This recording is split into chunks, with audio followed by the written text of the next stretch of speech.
নবীজি বলছেন আমি সাআলতু রাব্বি আন ইখতিলাফি আসহাবি মিন বাদি, আমি আমার ইন্তেকালের পরে সাহাবায়ে কেরামের অন্তর্দ্বন্দ্ব, সাহাবায়ে কেরামদের ইখতিলাফ সম্পর্কে রবের কাছে জানতে চাইলাম।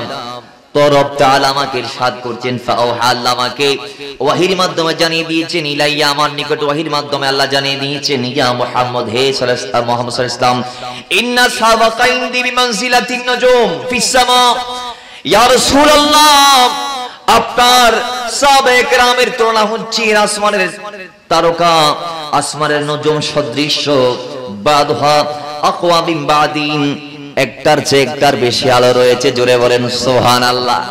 নবীজি বলেছে ইয়া রাসূলুল্লাহ, ও নবী আপনার সাহাবীরা হচ্ছে আমি আল্লাহর আসমানের তারকার ন্যায় তারকা সদৃশ্য। ইয়া রাসূলুল্লাহ এগুলো একটার চেয়ে একটার আলো বেশি রয়েছে, একটার চেয়ে একটার আলো রয়েছে। ইয়া রাসূলুল্লাহ ওয়ালিকুল্লি নূরুন ফামান আখাযা বিশাইইন মিম্মা হুম আলাই মিন ইখতিলাফিহিম ফাহুয়া ইনদি আলা হুদান।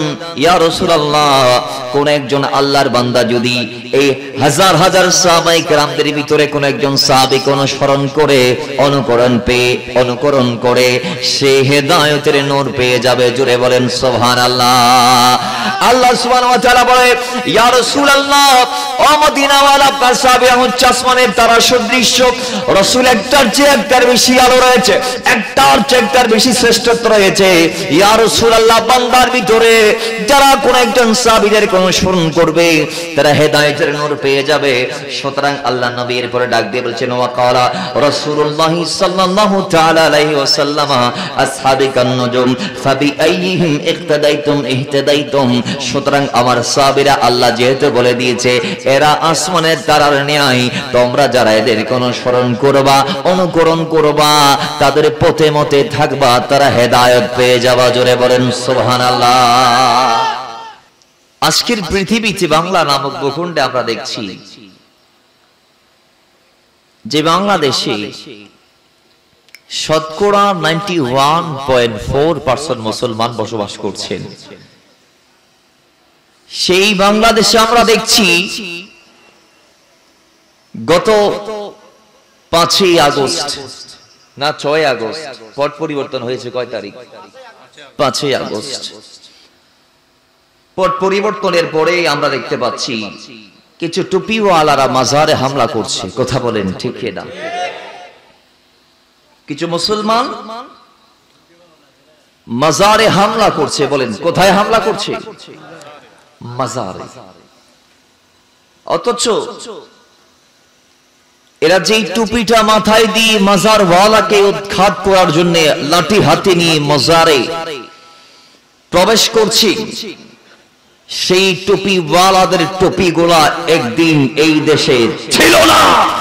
এই দেশে এই টুপিগুলা যারা এনেছেন তারা আর কেউ নয়, তারা আল্লাহর ওলি। কথা বলেন ঠিক না? আল্লাহু আকবার। ইয়া রাসূলুল্লাহ দোসলাম দস্তগি জিন্দাবাদ। তাহলে বোঝা গিয়েছে এরা যারা মাজার ভাঙতে গিয়েছে এরা যদিও মাথায় টুপি, এরা মুসলমানের বাচ্চা না, এরা গৌর গোবিন্দের বাচ্চা। কথা বলেন ঠিক না? কোন মুসলমানের বাচ্চা কি মাজারে হামলা করতে পারে? আরে ভাই বলেন না পারে? মাজার আমাদের, মাজার মুসলমানদেরই থাকে। যেই জনপদে তাদের বসবাস সেই জনপদে ইসলাম মাজার ওয়ালারা এনেছে। ঠিক কিনা? ঠিক কিনা? ফকির ফজল আলী শাহ রহমাতুল্লাহ আলাইহি 150 বছর আগে এসেছেন এই দেশে, এই সীতাকুণ্ডের এই জমিনে এসেছেন। লাভ হয়েছে আমাদের না লস হয়েছে? আশাটাও আমাদের মতো না, আশাটাও আমাদের, দুনিয়ার জীবন যাপনও আমাদের মতো না। সুবহানাল্লাহ জোরে বলেন। এসেছেন একটা চাদরের উপরে ভর করে সাগর পাড়ি দিয়ে সেই সুদূর সন্দ্বীপ থেকে আমাদের এলাকায়। কথা বলেন ঠিক না? এগুলা কি যার তার দ্বারা সম্ভব? এই বট গাছ যে গাছগুলা আছে সেগুলার পল্লবে পল্লবে পত্র পল্লবে পাতায় পাতায় হাঁটা, ডালে ডালে হাঁটা আমাদের পক্ষে সম্ভব? ভাই বলেন না সম্ভব? কেন আসলেন? মদিনাওয়ালা তাকে কেন পাঠালেন?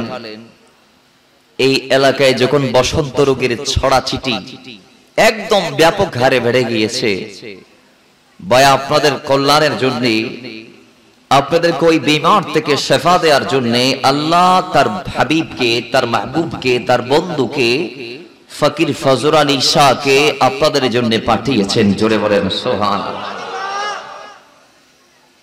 এসে লাভ করেছেন আমাদের অসংখ্য মানুষ যে সময় বসন্ত রোগে মারা যাচ্ছে, সেই সময় তিনি এসে এই এলাকার মানুষদেরকে আরেকটা নতুন জীবন দান করলেন। ঠিক কিনা বলেন না? খোদা কি কসম, আমাদের ঠিকও তিনি যেভাবে শুনছেন, আপনাদের প্রত্যেকের উপস্থিতিও তিনি সেভাবে দেখছেন। তাহলে বলুন, সেই আল্লাহর ওলিদেরকে পেয়ে আমরা তাদের খেদমতের পরিবর্তে যদি খেয়ানত করি, তাহলে আমাদের যে গাদ্দার, ঘাটতেরা, বেওয়াফা দুনিয়াতে আর কেউ আছে? বলেন বলেন, আছে? নাই। আজকের এই মাহফিল থেকে সশ্রদ্ধ চিত্তে আমরা তাদের সালাম নিবেদন করছি, প্রত্যেক আল্লাহর ওলিদের কদমে কদমে। আসুন, একটা বিষয়ে আমি কথা বলবো আজকে, সেটা হচ্ছে সাহাবায়ে কেরাম এবং আহলে বাইত।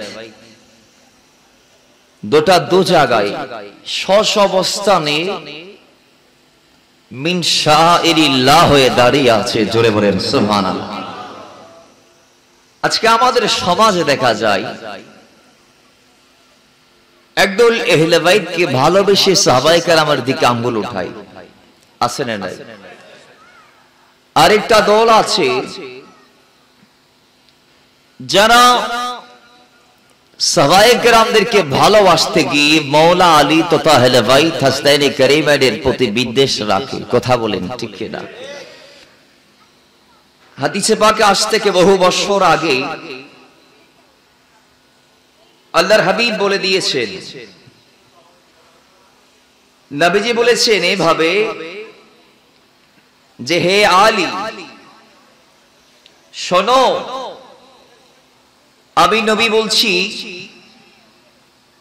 তুমি আলী হচ্ছে। হাদিস কানে এসেছেন মিশকাতুল মাসাবির 565 নং পৃষ্ঠায়। একটু জোরে বলেন না সুবহানাল্লাহ। নবীজি বলছেন, হে আলী, তোমার মিসাল হচ্ছে ফিকা মাসালু মিন ঈসা, তোমার তুলনা হচ্ছে আলী ঈসা রুহুল্লাহর মতো। সুবহানাল্লাহ, জোরে বলুন। ঈসা নবীকে একদল ভালো না বেশে তারা ধ্বংস হয়েছে, হালাক হয়েছে, তারা হচ্ছে ইহুদিরা। তাহলে নবীজি বলছেন আলী ঈসা রুহুল্লাহকে একদল ভালো না বেশে তার বিরুদ্ধে গিয়ে ধ্বংস হয়েছেন, আরেক দল তার পক্ষে গিয়ে ধ্বংস হয়েছেন। বিপক্ষে যারা গিয়েছেন তারা ইহুদি, পক্ষে যারা এসেছিল ঈসা রুহুল্লাহর তারা হচ্ছে নাসারা, তারা ইহুদিরা।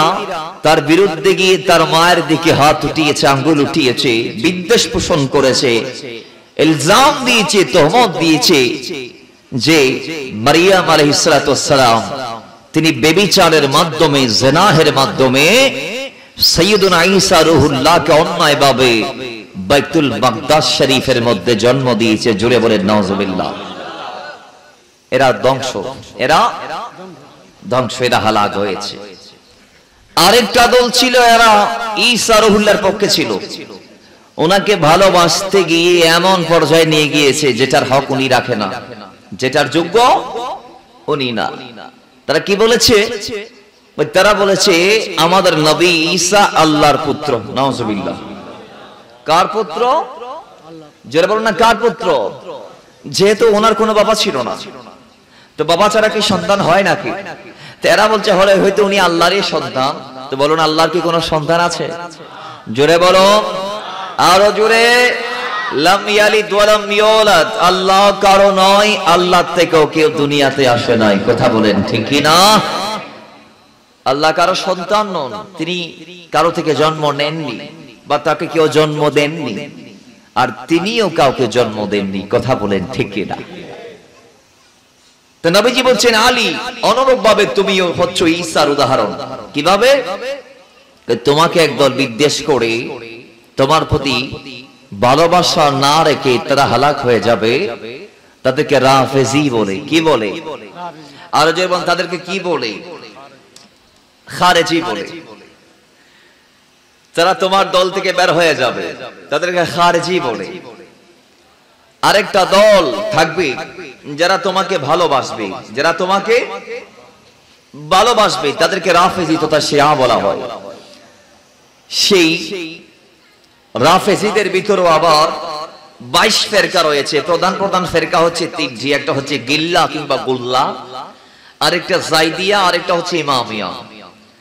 আর গিল্লা বা গুল্লা থেকে 18 ফেরকা বের হয়েছে। একটা হচ্ছে সাবাইয়া, আরেকটা কামিলিয়া, আরেকটা বিনানিয়া বা বানানিয়া, আরেকটা মুগিরিয়া, আরেকটা হচ্ছে জানাহিয়া, আরেকটা মনসুরিয়া, আরেকটা ফিরকা হচ্ছে খেতাবিয়া, আরেকটা গুরাবিয়া বা জুবারিয়া, আরেকটা জামিয়া, আরেকটা হিশামিয়া, আরেকটা জোরারিয়া, আরেকটা ইউনুসিয়া, আরেকটা শয়তানিয়া। এখন বলবেন শয়তানিয়াও আছে? হ্যাঁ আছে।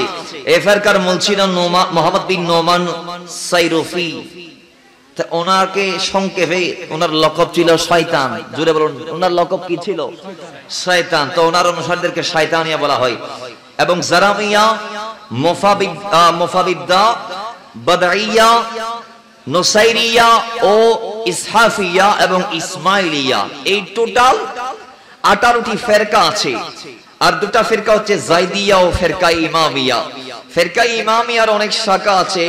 আফতাহিয়া, মাবদলিয়া, মামতরিয়া, মুসাবিয়া, বাজিয়া, আহমদিয়া, ইনসা আশারিয়া ও জাফরিয়া সহ এইভাবে অসংখ্য এদের ভিতর ফেরকা আছে। তো নবীজি বলছেন, হে আলী, তোমার বিরুদ্ধে গিয়ে একদল জাহান্নামী হবে, তাদেরকে সংক্ষেপে খারিজি বলা হয়। এরা তোমার বিরুদ্ধাচারণ করবে, তোমার বৈপরীত্য পোষণ করবে, তোমার বিরুদ্ধে যাবে।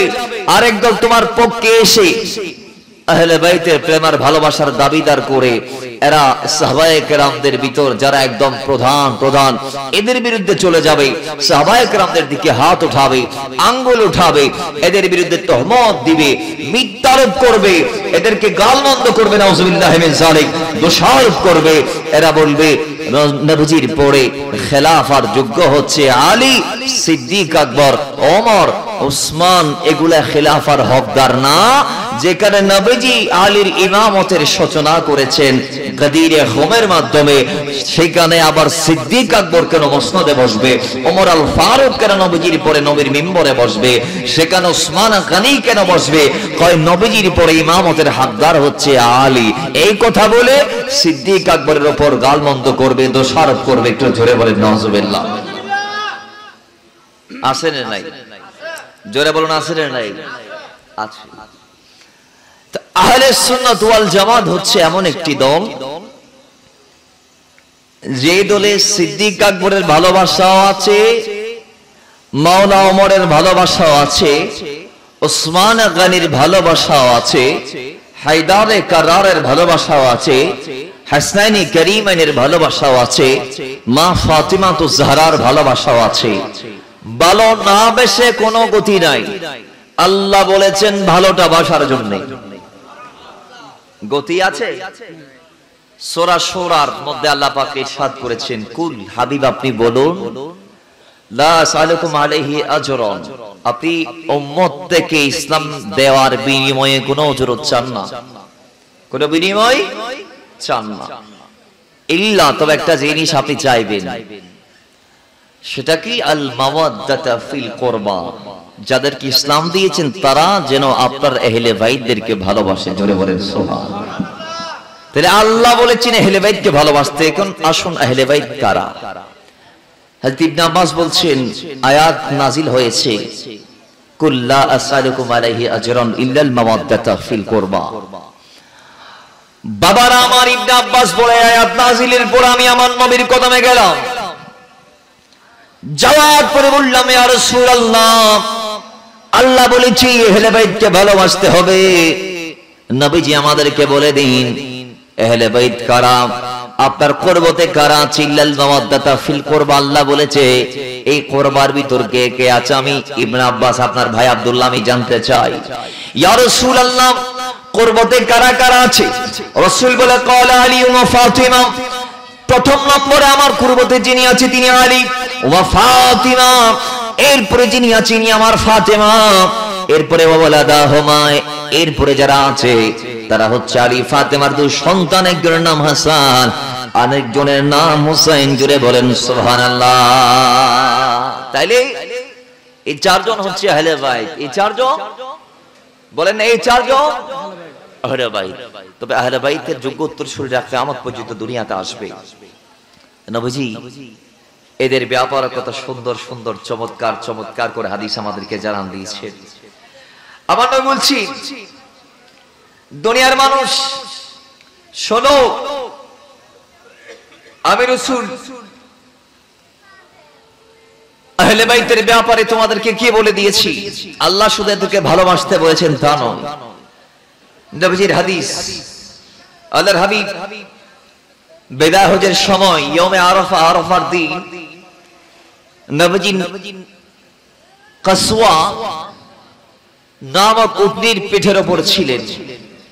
সেই সময় নবীজি বলছেন সাহাবায়ে কেরাম আমি চলে যাব, আমি চলে যাব। চলে যাওয়ার সঙ্গে সঙ্গে আমি নবী দুনিয়া থেকে সব নিয়ে যাব না, আমি আমার নজির তোমাদের জন্য দিয়ে যাচ্ছি। উম্মত আমি নবীজির ইন্তেকালের পর ঈমান হেফাজত করাটা দুষ্কর হয়ে যাবে। এই ঈমান হেফাজতের জন্য আমি কয়েকটা জিনিস তোমাদেরকে দিচ্ছি। তার মধ্যে একটা হচ্ছে তারাকতু ফীকুম আমরাইন লান তাদিল্লু মা তামাসসাকতুম বিহিমা কিতাবুল্লাহি ওয়া সুন্নাতু রাসূলি। আমার নবীজি বলেছেন উম্মত যে দুটো জিনিস তোমাদেরকে প্রথমত দিচ্ছি, সেই দুটো জিনিসের প্রথমটা হচ্ছে আমি নবীর উপর প্রেরিত আল্লাহ প্রদত্ত কোরআনুল কারীম, এরপরেরটা হচ্ছে আমি নবীর সুন্নাহ। আরেক হাদিসে বলেছেন একটা হচ্ছে তারাকতু ফীকুম আমরাইন লান তাদিল্লু কিতাবাল্লাহি ওয়া ইতরাতি আহলে বাইতি। আমার নবীজি বলছেন এই হাদিস কানে এসেছে ইমাম তাবরানী আল মুজাম্মাল আসাতের মধ্যে, মিশকাতুল মাসাবির মধ্যে, ইমাম তিরমিজি শরীফের মধ্যে বলেছেন হাদিস কানা যে দুটো জিনিস দিয়ে যাচ্ছি সেগুলো হচ্ছে একটা কিতাব আল্লাহর কিতাব, আরেকটা আমি নবীর আহলে বাইত। জোরে বলেন সুবহানাল্লাহ। তাহলে এদেরকে আঁকড়ে ধরলে আমরা হেদায়েতের উপর থাকবো। বলেন না লান তাদিল্লু, নবী বলেছেন গোমরাহ হবে না, আমার নবী বলেছেন। এবার আসুন এদেরকে ধরলে যেভাবে নাজাত আছে সেইভাবে সাহাবায়ে কেরামদেরকে অনুসরণ করলে নাজাত আছে। জোরে বলেন সুবহানাল্লাহ। কিভাবে? হয় আল্লাহর হাবিব তিরমিজি শরীফের মধ্যে আসে হাদিস কানা, মুস্তাদরাকে হাকের মধ্যে আসে, আবু দাউদ শরীফের মধ্যে আসে হাদিস কানা। নবীজি বলছেন ইন্না বনি ইসরাঈলা তাফাররাকাত আলা 72 মিল্লাহ।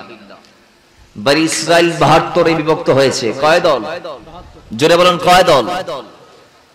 নবীজি বলছেন ওয়া তাফতারিকু উম্মতি আলা 73 মিল্লাহ। আর আমার উম্মত 73 এ বিভক্ত হবে। কয় দল? 73 দল। নবীজি বলছেন কুল্লুহুম ফিন্নার, সবাই জাহান্নামী, ইল্লা তবে, ইল্লা তবে মিল্লাতা ওয়াহিদা, একটি মাত্র দল ছাড়া বাকি সবাই জাহান্নামী। তো সাহাবায়ে কেরাম উপস্থিত যারা ছিল তারা বলছেন ক্বালু, সবাই মিলে বলছেন মান হিয়া ইয়া রাসূলুল্লাহ, নবীজি একটি দল জান্নাতি, সেই দল কোন দল? নবীজি উত্তরে বলেন ক্বালা মা আনা আলাইহি ওয়া আসহাবি, যে দলটা জান্নাতি দল সেই দল ওই দল যেই দলে আমি আছি আমার সাহাবারা আছে। জোরে বলেন সুবহানাল্লাহ। যেই দলটা জান্নাতি সেই দলটার মধ্যে আমি নবী থাকবো, আমার সাহাবায়ে কেরাম থাকবে। এই দলের ব্যক্তিরা আমাকে মানার কারণে, আমার সাহাবীদেরকে মানার কারণে এরা জান্নাতি। জোরে বলেন না সুবহানাল্লাহ। পরের হাদিস এই ব্যাপারে সাহাবায়ে কেরামদের অনুসরণের ব্যাপারে আরেকটা হাদিস, এটা মিশকাতুল মাসাবির মধ্যে 554 নং পৃষ্ঠার মধ্যে আসছে। হাদিস রাবি হচ্ছে হযরত ওমর বিন খাত্তাব রাদিয়াল্লাহু তাআলা আন ওমর ইবনে খাত্তাব রাদিয়াল্লাহু তাআলা قال سمعت رسول الله صلى الله عليه وسلم يقول سألت ربي عن اختلاف اصحابي من بعدي। জোরে বলেন সুবহানাল্লাহ। হাদিসটা চমৎকার, খেয়াল করেন। নবীজি বলছেন আমি আল্লাহর দরবারে জানতে চাইলাম আয় আল্লাহ আমার ইন্তেকালের পর, নবীজি জানতেন কারণ আমার নবী তো গায়েবের খবর দেন ওয়ালা। সুবহানাল্লাহ। বাবারা আমার, নবীজি বলছেন আমি সাআলতু রাব্বি আন ইখতিলাফি আসহাবি মিন বাদি, আমি আমার ইন্তেকালের পরে সাহাবায়ে কেরামের অন্তর্দ্বন্দ্ব, সাহাবায়ে কেরামদের ইখতিলাফ সম্পর্কে রবের কাছে জানতে চাইলাম। তো রব তাআলা আমাকে ইরশাদ করছেন, ফাআওহা, আল্লাহ আমাকে ওয়াহির মাধ্যমে জানিয়ে দিয়েছেন, ইলাইয়া, আমার নিকট ওয়াহির মাধ্যমে আল্লাহ জানিয়ে দিয়েছেন, ইয়া মুহাম্মদ, হে মুহাম্মদ সাল্লাল্লাহু আলাইহি ওয়াসাল্লাম, ইন্না সাহাবাকা ইনদি বিমানজিলাতিন নুজুম ফিস সামা, ইয়া রাসূলুল্লাহ, আপনার সাহাবায়ে কেরামের তুলনা হচ্ছে আসমানের তারকা, আসমানের নজম সদৃশ, বাদহা আকওয়া মিন বাদিন, একটার চেয়ে একটার বেশি আলো রয়েছে। জোরে বলেন সুবহানাল্লাহ। নবীজি বলেছে, ইয়া রাসূলুল্লাহ, ও নবী, আপনার সাহাবীরা হচ্ছে আমি আল্লাহর আসমানের তারকার ন্যায় তারকা সদৃশ। ইয়া রাসূলুল্লাহ, এগুলো একটার চেয়ে একটার আলো বেশি রয়েছে, একটার চেয়ে একটার আলো রয়েছে। ইয়া রাসূলুল্লাহ, ওয়ালিকুল্লি নূরুন ফামান আখাযা বিশাইইন মিম্মা হুম আলাই মিন ইখতিলাফিহিম ফাহুয়া ইনদি আলা হুদান। ইয়া রাসূলুল্লাহ, কোন একজন আল্লাহর বান্দা যদি এই হাজার হাজার সাহাবায়ে কেরামদের ভিতরে কোন একজন সাহাবীকে অনুসরণ করে, অনুকরণ করে, সে হেদায়েতের নূর পেয়ে যাবে। জোরে বলেন সুবহানাল্লাহ। আল্লাহ সুবহানাহু ওয়া তাআলা বলে, ইয়া রাসূলুল্লাহ, ও মদিনাওয়ালা, আপনার সাহাবীরা হচ্ছে আসমানের তারা সদৃশ। রাসূল একটার চেয়ে একটার বেশি আলো রয়েছে, একটার চেয়ে একটার বেশি শ্রেষ্ঠত্ব রয়েছে। ইয়া রাসূলুল্লাহ, বান্দার ভিতরে যারা কোন একজন সাহাবীদের অনুসরণ করবে তারা হেদায়েতের নূর পেয়ে যাবে। সুতরাং আল্লাহ নবী এরপরে ডাক দিয়ে বলছেন, ওয়া ক্বালা রাসূলুল্লাহ সাল্লাল্লাহু তাআলা আলাইহি ওয়াসাল্লাম আসহাবিকান নুজুম ফাবিআইহিম ইক্তাদাইতুম ইহতাদাইতুম। সুতরাং আমার সাহাবীরা, আল্লাহ যেহেতু বলে দিয়েছে এরা আসমানের তারার ন্যায়, তোমরা যারা এদেরকে অনুসরণ করবা, অনুকরণ করবা, তাদের পথে মতে থাকবা, তারা হেদায়েত পেয়ে যাবা। জোরে বলেন সুবহানাল্লাহ।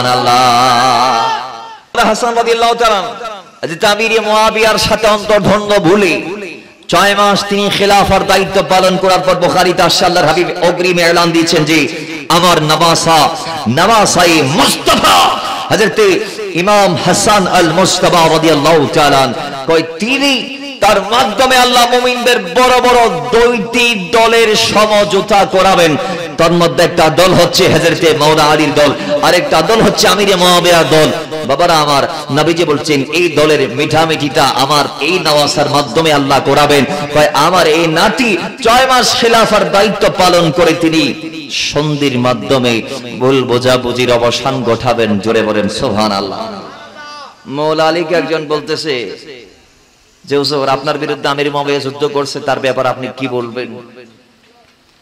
তার দলে অনেক মানুষ শহীদ হয়েছে, আপনার দলে অনেক মানুষ শহীদ হয়েছে, তাদের ব্যাপারে কি বলবেন? কোনো কথা নাই, ইনি আমার ভাই, আমরা ভাইয়ে ভাইয়ে যুদ্ধের ময়দান অবতীর্ণ হয়েছি বটে। ওনার দলে যারা ইন্তেকাল করেছে এরাও হকের ওপর, আমার দলে যারা ইন্তেকাল করেছে এরাও হকের ওপর। উভয় দলে যারা ইন্তেকাল করেছে উভয় দলের নিহত শহীদ গুলা জান্নাতে যাবে। জোরে বলেন সুবহানাল্লাহ। মাওলা আলী যদি কথা বলতে পারে, হযরত আমির মুয়াবিয়া যদি সন্ধির বিনিময়ে মাওলা হাসানকে প্রত্যেক বছর বিরাট বিরাট উপঢৌকন হাদিয়া পাঠাইতে পারে, তাহলে আমি আপনি কে? কথা বলেন ঠিক কিনা? সিদ্দিক আকবর যদি বলতে পারে যে আমার কাছে আমার পরিবারের চেয়ে আহলে বাইতের মহব্বত বেশি, মাওলা ওমর যদি এদেরকে সম্মান করতে পারে, তাহলে আপনি আহলে বাইতকে অসম্মান করার কে? কিছু আছে অসম্মান করে, আসে না নাই? জোরে বলেন, আসে না নাই?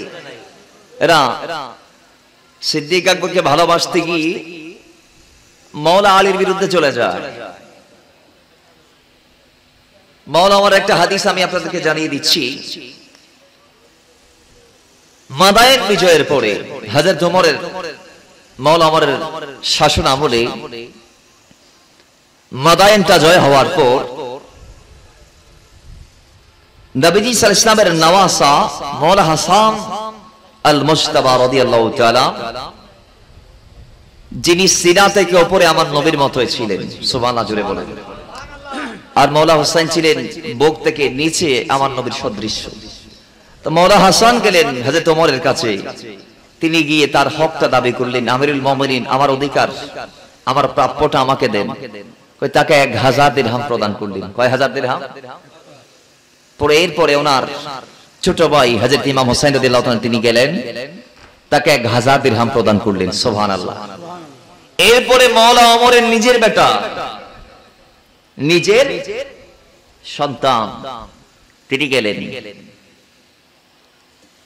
তিনি কি তার প্রাপ্য দাবি করলেন, তাকে 500 দিরহাম দিলেন। কথা বলেন, কয়শো দিরহাম? তিনি বললেন, আমিরুল মুমিনিন আপনি ইনসাফ করেন, হযরতে হাসান ও হুসাইনকে আপনি 1000 দিরহাম করে দিয়েছেন আর আমাকে দিচ্ছেন 500 দিরহাম, অথচ আপনি আমার বাবা, আপনি আমার বাবার আমার। হযরত ওমর বলছেন, বেটা আমার হাসান ও হুসাইনকে আমি 1000 কোটি দিরহাম দিয়েছি, তুমিও দাবি করছো তোমার কোন যোগ্যতা আছে যার দরুন আমি তোমাকে 1000 দিরহাম দেব? তুমি কি তাদের দিকে তাকিয়েছো? ভালো করে তাকাও, দেখতে বাবা তাদের নানা রাহমাতাল লিল আলামিন। জুড়ে বলেন সুবহানাল্লাহ। তাদের নানার ক্ষেত্রে তোমার নানাকে ডাক করাও, কে তোমার নানা? তার অস্তিত্ব থাকবে না। তাদের বাবা মাওলা আলী, তোমার বাবাকে আলীর প্রসঙ্গে যদি তুমি তোমার বাবাকে ডাক করাও তাহলে তোমার বাবাকে দেখাই যাবে না। এটার কারণে আবার মাওলা আলীর চেয়ে হযরত ওমর রাদিয়াল্লাহু আনহুর দাম কমবে না। আবার এটার কারণে আবার এটা যদি এইভাবে ধরা হয়, মাওলা ওমর নিজেকে ছোট বলেছেন, এইভাবে ধরলে আবার মাওলা আলীর চেয়ে মর্যাদায় বৃদ্ধি হবে না। এটা হচ্ছে যার যার মর্যাদা তার জন্য, যে আল্লাহ বলেছেন এক একটা তারকার এক এক আলো। জুড়ে বলেন সুবহানাল্লাহ। একজনের চেয়ে আরেকজন দামি, কে দামি আল্লাহ বলে নাই, কে দামি আল্লাহ রাসূল বলে নাই। এগুলো এক একটার এক এক আলো রয়েছে, এক এক ফুলের এক এক সুগন্ধি। এক ফুলকে দিয়ে যেমন আরেক ফুলকে তুলনা করা যায় না, নবীর এক সাহাবী দিয়ে আরেক সাহাবীকে তুলনা করা যাবে না। ও মুসলমান, আবার মাওলা ওমর বলে, কোথায় তার মা আর কোথায় তোমার মা, কোথায় তার নানি আর কোথায় তোমার নানি, কোথায় তার খালা আর কোথায় তোমার খালো, কোথায় তার ফুফু আর কোথায় তোমার ফুফু? একটু কি দাঁত করিয়েছো? তার সাথে তোমাদের কোনো ক্যাটাগরিতে মিলে না। সুতরাং এই হাদিস থেকে বোঝা গেল আল্লাহর নবীর সাহাবী মাওলা ওমর রাদিয়াল্লাহু তাআলা আহলে বাইতদেরকে ভিন্ন চোখে দেখতেন। জুড়ে বলেন সুবহানাল্লাহ। সচরাচর সাধারণ চোখে দেখতেন না। আরে ভাই, দেখার সুযোগ আছে। নবীজি বলেছেন, তোমাদের ভিতর কেউ ততক্ষণ পর্যন্ত পরিপূর্ণ মুমিন হতে পারবে না যতক্ষণ ওই বান্দাটা নিজ সত্তা থেকে আমি নবীর সত্তাকে, নিজের জাত থেকে আমি নবীর জাতকে, নিজ পরিবার থেকে আমি নবীর পরিবারকে বেশি ভালোবাসবে না। আল্লাহর কসম, ততক্ষণ পর্যন্ত সেই মুমিন তথা ঈমানদার হতে পারবে। জোরে বলুন, পারবে। এজন্য সিদ্দিক আকবর বলেছেন, আমার পরিবারের চেয়ে আমার কাছে নবীর পরিবারের মর্যাদা বেশি। সুবহানাল্লাহ। আরো জোরে বলেন না সুবহানাল্লাহ। মাওলা ওমর একই বলেছেন আর কি, নিজের ছেলের চেয়ে নবীজির নামাজকে বেশি দেয়া মানে নিজের পরিবারের চেয়ে নবীর পরিবারকে অধিক মূল্যায়ন করা। জোরে বলেন সুবহানাল্লাহ। বাবার আমার, এইভাবে অসংখ্য হাদিস এসেছে। তা আসুন, দয়াল নবীজি স্পষ্টভাবে আমাদেরকে বলে দিয়েছেন, হে আমার উম্মতরা শোনো, আহলে বাইত এদের ব্যাপারে আমার নবী বলছেন এদেরকে অনুসরণ করো। আর সাহাবায়ে কেরাম এদের ব্যাপারে বলছেন আসহাবিকান নুজুম ফাবিআইহিম ইক্তাদাইতুম ইহতাদাইতুম, এদেরকে তোমরা অনুসরণ করো। সুবহানাল্লাহ। আহলে বাইতের বেলায় বলেছেন লান তাদিল্লু, এদেরকে অনুসরণ করলে তোমরা গোমরাহ হবে না। আর সাহাবায়ে কেরামের বেলায় বলেছেন ফাবিআইহিম ইক্তাদাইতুম ইহতাদাইতুম, এদেরকে অনুসরণ করলেও তোমরা গোমরাহ হবে না। সুবহানাল্লাহ। তাহলে শব্দ একই, অর্থ একই, যদিও দুটা জাত আলাদা আলাদা। একটা হচ্ছে আমার নবীর বন্ধু বান্ধব, সাহাবী মানে আমার নবীর সহচর। সাহাবী মানে কি? আর আহলে বাইত মানে নবীর পরিবার। এগুলা তো অঙ্গাঙ্গিক ভাবে এক অপরের সাথে জড়িত। আপনার বন্ধু বান্ধব আছে না নাই? ভাই বলেন না, আছে না নাই? আপনার বন্ধু বান্ধব যখন আপনার ঘরে যাবে তখন আপনার ছেলে মেয়েরা এদেরকে সম্মান করবে না? আপনার নাতি নাতিরা এদেরকে সম্মান করবে না? আর আপনার নাতি নাতিদেরকে যখন আপনার বন্ধু বান্ধবরা দেখবে এরা মহব্বত করবে না? আপনার জন্য করবে। কার জন্য? আর আপনার পরিবারের মানুষ আপনার বন্ধুদেরকে সম্মান করবে, তাও আপনার জন্য। সুবহানাল্লাহ, জোরে বলেন। তাহলে এখানে কোনো দ্বন্দ্ব থাকতে পারে? আরো জোরে বলেন, থাকতে পারে। নবী সাল্লাল্লাহু আলাইহি ওয়াসাল্লামের আরেকটা হাদিস আমি আপনাদেরকে বলছি। বাবারা আমার, আল্লাহর হাবিব সাল্লাল্লাহু আলাইহি ওয়াসাল্লামের হাদিস কানা সুনান তিরমিজির মধ্যে এসেছে। হাদিসের রাবি হচ্ছে হযরত আব্দুল্লাহ ইবনে মুগাফফাল রাদিয়াল্লাহু তাআলা। যারা আজকে আমার নবীর সাহাবীদেরকে গালি দিচ্ছেন তাদের জন্য হাদিস। আহলে বাইতের ভালোবাসা দাবি করেন, আর সিদ্দিক আকবর বিরুদ্ধে বলবেন আপনি কেমন মেহমানদারি করলেন, আপনি এটা কেমন মেহমানদারি করলেন। দেখেন নবীজি বলছেন হুঁশিয়ার, সাবধান, আমার সাহাবীদের ব্যাপারে কিছু বলার আগে আল্লাহকে ভয় করো। সুবহানাল্লাহ জুড়ে বলেন, সুবহানাল্লাহ আরো জুড়ে বলেন। কেন ভয় করবে আল্লাহকে? কোরআনুল কারীম আল্লাহ বলে দিয়েছেন তারা কেমন সাহাবী। আল্লাহ সুবহানাহু ওয়া তাআলা ইরশাদ করছেন সূরা তাওবার 100 নং আয়াতে, আস-সাবিকুনাল আউয়ালুনা মিনাল মুহাজিরিন ওয়াল আনসার, যারা ঈমান আনয়ন করতে গিয়ে একের পর এক এগিয়ে এসেছে, অগ্রগামী হয়েছে, মুহাজির কিংবা আনসার, এদের ব্যাপারে আমি আল্লাহর স্পষ্ট বিধান হচ্ছে দুনিয়ার মানুষ ওয়াল্লাযীনা তাবাউহুম, তোমরা, আল্লাহর কোরআন বলছে ওয়াল্লাহি, সূরা তাওবার 100 নং আয়াত, আল্লাহ বলছেন এই আনসার মুহাজিরকে ওয়াল্লাযীনা তাবাউহুম, তোমরা অনুসরণ করো, তাদের ইত্তেবা করো, তাদের কদমে কদমে চলো, তাদের পদাঙ্ক অনুসরণ করো। জোরে বলেন সুবহানাল্লাহ। তাদেরকে ইতাআত করতে বলেছেন কে? আল্লাহ। আল্লাহ বলেন, কে বলেছেন?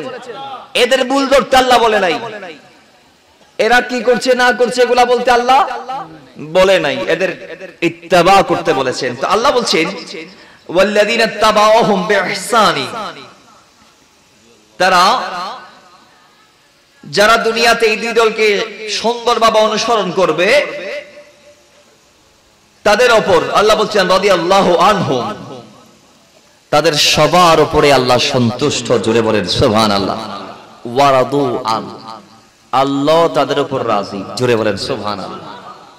তাহলে আল্লাহ আমাদেরকে ইত্তেবা করতে বলেছেন, তাদের আগে পড়ে যাইতে বলে নাই, বলে না তাদের আগে পড়ে যাইতে।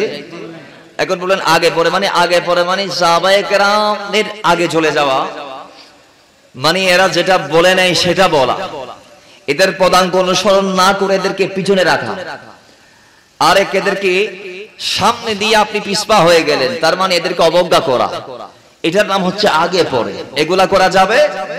যারা বলেন এগুলা করা যাবে? তো নবীজি বলছেন খবরদার, সাবধান, তোমরা আমার সাহাবীদের বিষয়ে আল্লাহকে ভয় করো, আমার পরে তোমরা তাদেরকে গালি বিদ্রুপ সমালোচনার লক্ষ্যবস্তু বানিও না। জোরে বলেন না নাউজুবিল্লাহ। বাবারা আমার, নবীজি এরপরে যেটা বলছেন সেটা আহলে বাইতের ব্যাপারে বলেছেন। আহলে বাইতের ব্যাপারে আল্লাহ নবী একই কথা বলেছেন, সাহাবায়ে কেরামদের ব্যাপারে আল্লাহ নবী একই কথা বলেছেন। নবীজি বলেছেন আমার গোলামরা শোনো, আমার সাহাবীদেরকে যারা ভালোবাসো তারা আমার খাতিরে তাদেরকে ভালোবাসো, যেই বান্দাগুলো আমার সাহাবীকে ভালোবাসো তারা আমার খাতিরে তাদেরকে ভালোবাসো, আর যারা আমার সাহাবীদের প্রতি বিদ্বেষ রাখো, তাদের বিরুদ্ধে গোস্তাখি করো, তারা আমার জন্য তাদের বিরুদ্ধে যাবা, অর্থাৎ আমি নবীকে ভালো লাগে না বিদায় তাদের বিরুদ্ধে চারণ করবা। আর আমি রাসূলকে বলছি শোনো, যেই ব্যক্তি তাদের প্রতি শত্রুতা হিংসা পোষণ করেছে সেই ব্যক্তি প্রকৃতপক্ষে আমাকে কষ্ট দিয়েছে, যে ব্যক্তি আমাকে কষ্ট দিয়েছে সে প্রকৃতপক্ষে আল্লাহকে কষ্ট দিয়েছে। জোরে বলেন নাউজুবিল্লাহ। আরো জোরে বলেন। নবীজি বলছেন সুতরাং যে আল্লাহকে কষ্ট দিয়েছে আল্লাহ তাকে পাকড়াও করবেন, ছাড় দিবেন। আহলে বাইতের ব্যাপারেও আল্লাহর হাবিব কি কথা বলেছেন? নবীজি বলেছেন যারা আহলে বাইতকে ভালোবাসে তারা আমি নবীকে ভালোবাসে, আর যারা আমি নবীকে ভালোবাসে তারা আমার আল্লাহকে ভালোবাসে। আল্লাহকে যারা ভালোবাসে জান্নাত তাদের জন্য হাদিয়া, আর আহলে বাইতের বিরুদ্ধে যারা যায় তারা আমি নবীর বিরুদ্ধে, যারা আমি নবীর বিরুদ্ধে তারা আল্লাহর বিরুদ্ধে, আল্লাহর বিরুদ্ধে যারা জাহান্নাম তাদের জন্য হাদিয়া। কথা বলেন ঠিক কি না? তাহলে বোঝা গিয়েছে আহলে বাইতের পক্ষে থাকতে হবে, সাহাবায়ে কেরামের পক্ষে থাকতে হবে। যেইভাবে সাহাবায়ে কেরামের বিপক্ষে যাওয়া যাবে না আল্লাহর নবীর জন্য, সেইভাবে আহলে বাইতের বিপক্ষে যাওয়া যাবে না। বলুন আমরা আহলে বাইত ও সাহাবায়ে কেরামদেরকে মহব্বত করতে চাই কি চাই না? তাদের সাথে রিশতা রাখতে চাই কি চাই না? তাদের সাথে ভ্রাতৃত্ব স্থাপন করতে চাই কি চাই না? তাদের কদমে কদমে পদাঙ্ক অনুসরণ করে চলতে চাই কি চাই না?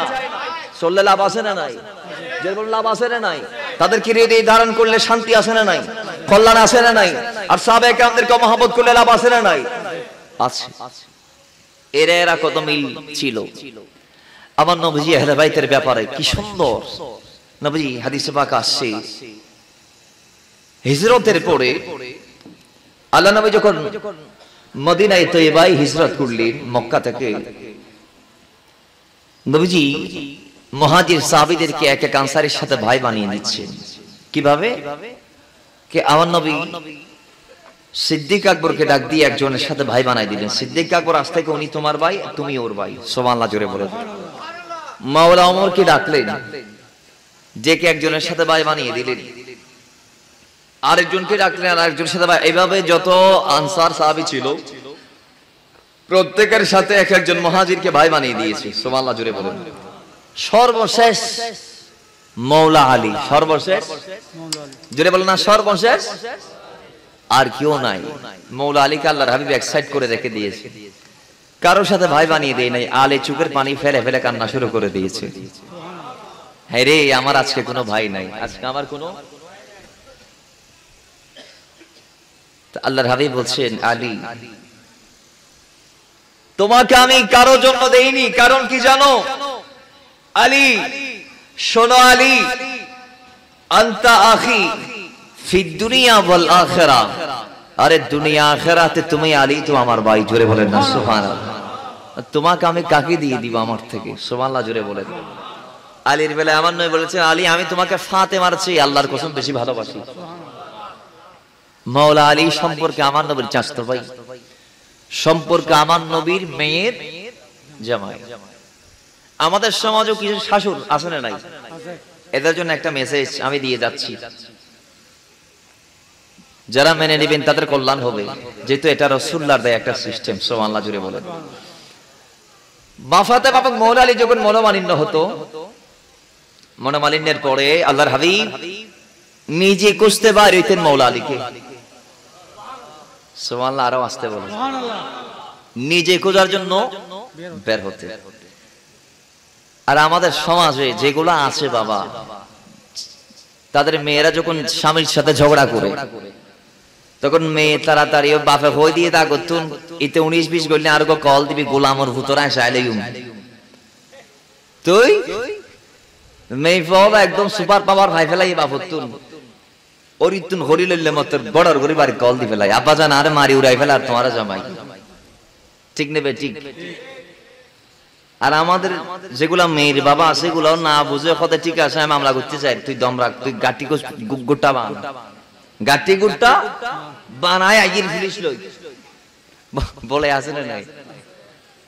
তো মৌলা আলী যখন মা ফাতেমার সাথে রাগ করে ঘরের বাইরে গেছে, আমার নবী চাইলে সাহাবায়ে কেরামদেরকে নিয়ে মৌলা আলীকে প্রতিরোধ করার জন্য বাইরে যেতে পারতেন, কিন্তু মৌলা আলীকে প্রতিরোধ করার জন্য বাইরে হয় নাই, খোঁজার জন্য বের হয়েছেন। বলেন, গিয়ে আমার নবী নিজ অনুতপ্ত হয়েছেন, মা ফাতেমার হয়ে দুঃখ প্রকাশ করেছেন। কথা বলেন, ঠিক নেবে? ঠিক।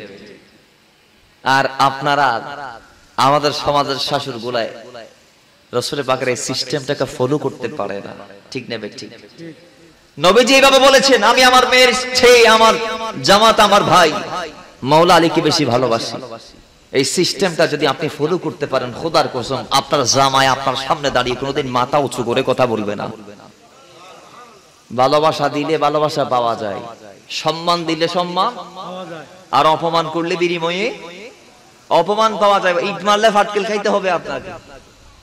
আপনি মেয়ের জামারে কল দিয়ে বকাবকি শুরু করে দিয়েছেন জামাইয়ের কথা শোনার আগে, কি ইয়ে দিয়েন ফুসান হলে তুই এন কিনলে করছিস বলে আমার ফুত আর মাই ঘরে, তো সেইও যা ইচ্ছে তা বলবে আর কি। ঠিক নেবে? ঠিক। কথা বলেন না ভাই? ঠিক কি না?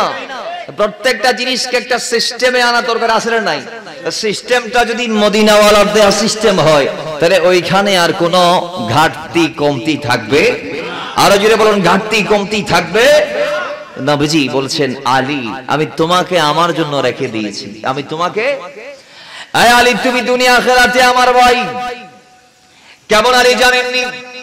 আহলে বাইতের পজিশন কেমন জানেননি? রাসূলুল্লাহ বলেছেন, আলী আমি যেই শহরের দরজা, আমি যেই এলমের শহর, সেই শহরের দরজা তুমি মাওলা আলী। আলী রে আমি জ্ঞান বিজ্ঞান, আনা দারুল হিকমা ওয়া আলিয়ুন বাবুহা, আমি হিকমের শহর আর তার দরজা তুমি আলী। আনা মদিনাতুল ইলম ওয়া আলিয়ুন বাবুহা, আমি নবী সমস্ত ইলমের শহর আর তার দরজা তুমি আলী। শুধু আলী, এতে তোমার পজিশন শেষ নয়। মান কুনতু মাওলাহু ফাআলিয়ুন মাওলাহু, আলী শোনো শোনো, আমি যাদের বন্ধু তুমি আলীও তাদের বন্ধু। জুড়ে বলেন সুবহানাল্লাহ। এখানে মাওলা মানি অভিভাবক বা মালিক নয়, মান কুনতু মাওলাহু। এখানে আল্লাহর হাবিব মাওলা মানি বন্ধুত্বের কথা বলেছেন, সুবহানাল্লাহ। নবীজি বলেছেন আমি যাদের বন্ধু আলীও তাদের বন্ধু। তোমরা যারা আমি নবীকে ভালোবাসো তোমরা মাওলা আলীকে সমানভাবে ভালোবাসো। সুবহানাল্লাহ জোরে বলেন, আর জোরে বলেন না ভাই সুবহানাল্লাহ।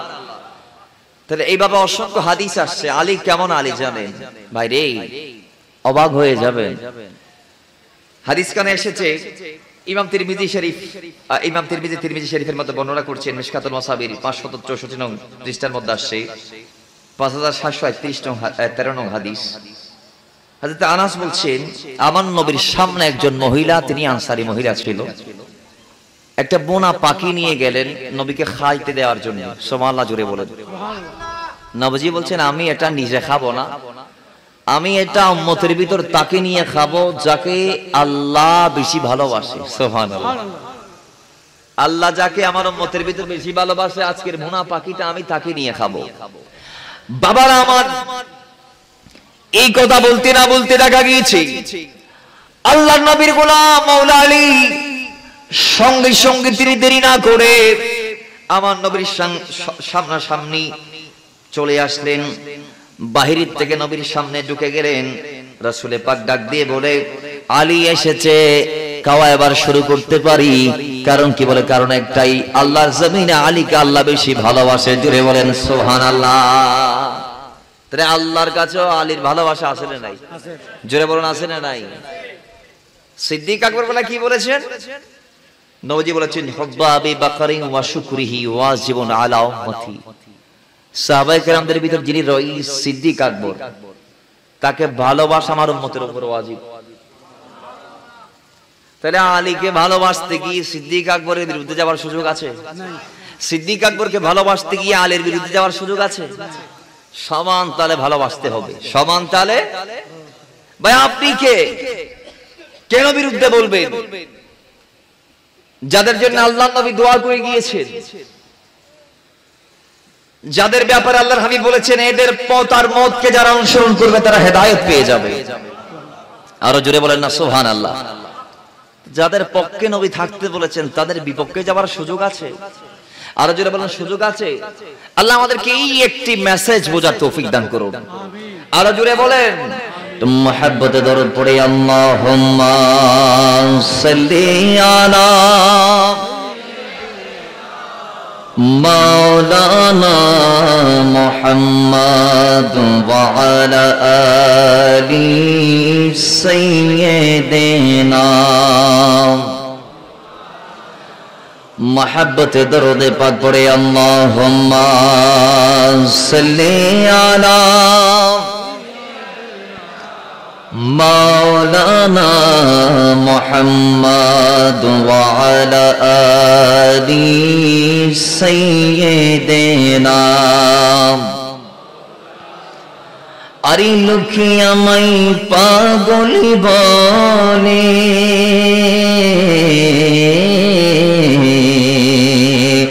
লোকে আমায় পাগল বলে, আমার দুঃখ লাগে না। আরে আমাদের পাগল করেছে আরবের মদিনা, আমাদের পাগল করেছে আরবের মদিনা। আরে ওই মদিনায় আছি না বারে জানে মোহাম্মদ রাসূল, সেই নবীকে ভালোবেসে আমরা যদি করিব ওই মদিনায় আছি না বারে জানে মোহাম্মদ রাসূল, সেই নবীকে ভালোবেসে আমরা যদি করিব বলে বড়া হোক না জীবন, বলে বড়া হোক না জীবন, কিছুই তো যায় আসে না। আমাদের পাগল করেছে আরবের মদিনা, আমাদের পাগল করে করেছে আরবের ওই মদিনা লোকে আমায় লোকে আমায় পাগল বলে আমার দুঃখ লাগে না আমাদের পাগল করেছে আরবের ওই মদিনা দুনিয়ার পাগল খিরা বলে যার কি না খাই আমরা দয়াল নবীর সালাম দরদে পড়ে মজা পাই কথা বলেন ঠিক না দুনিয়ার পাগলে কি না বলে আর কি না খাই আমরা দয়াল নবীর সালাম দরদে পড়ে মজা পাই যার প্রেমেতে কুল কায়নাত যার কদমে কুল কায়নাত হয়ে গেল দিওয়ানা আমাদের পাগল করেছে আরবের মদিনা আমাদের পাগল করেছে আরবের মদিনা লোকে আমায় লোকে আমায় পাগল বলে আমার দুঃখ লাগে না আমাদের পাগল করেছে আরবের মদিনা আল্লাহুম্মা সাল্লি مولانا محمد وعلى آل سيدنا শিয়া আহলে বাইতের ভালোবাসা ব্যাপার আল্লাহর হাবিব আরো বিস্তারিত কি বলেছেন বাবারা আমার হাদিসটা কোট করেছেন ইমাম তাবরানী ও হাকিম হযরত ইবনে আব্বাস রাদিয়াল্লাহু তাআলা থেকে বর্ণিত হাদিস আল্লামা ইউসুফ রাবহানী আশ-শরফুল মুআব্বাদের মধ্যে হাদিসখানা এনেছেন 92 নং পৃষ্ঠার মধ্যে নবীজি বলেছেন নবীর সাহাবী হযরত ইবনে আব্বাস ডাক দিয়ে বলছেন ওয়ালাউ আন্না রাজুলান সাইদা বাইনা রুকনি ওয়াল মাকাম ফাসাল্লা ওয়া সামা সুম্মা মাতা ওয়া হুয়া মুবগিদুন লি আহলি বাইত মুহাম্মদ সাল্লাল্লাহু আলাইহি ওয়াসাল্লাম দাখালান নার নবীজি বলেছেন কেউ যদি খানে কাবার উঠানে উঠার মানে ওই জায়গায় রকন এবং মাকাম তার মানে মকান ইব্রাহিম বাইনা রুকনি ওয়াল মাকাম রুকন মানে রুকনি ইয়ামানি এবং ওয়াল মাকাম মানে মাকান ইব্রাহিম এই দুটো জায়গার মাঝখানে যে খালি উঠানের জায়গা রয়েছে নবীজি বলছেন সেখানে আমার কোন উম্মত গিয়ে যদি ফাসাল্লা ওয়া সামা ফাসাল্লা ওয়া সামা নামাজ আর রোজা রাখতে রাখতে সুম্মা মাতা সে যদি মারা যায় ওয়া হুয়া মুবগিদুন লি আহলি বাইত মুহাম্মদ সাল্লাল্লাহু আলাইহি ওয়াসাল্লাম সে যদি আমি নবীর আহলে বাইতের বিরুদ্ধে হয় দাখালান নার সে জাহান্নামে যাবে জোরে বলেন না নাউজুবিল্লাহ কত বড় কথা দেখছেন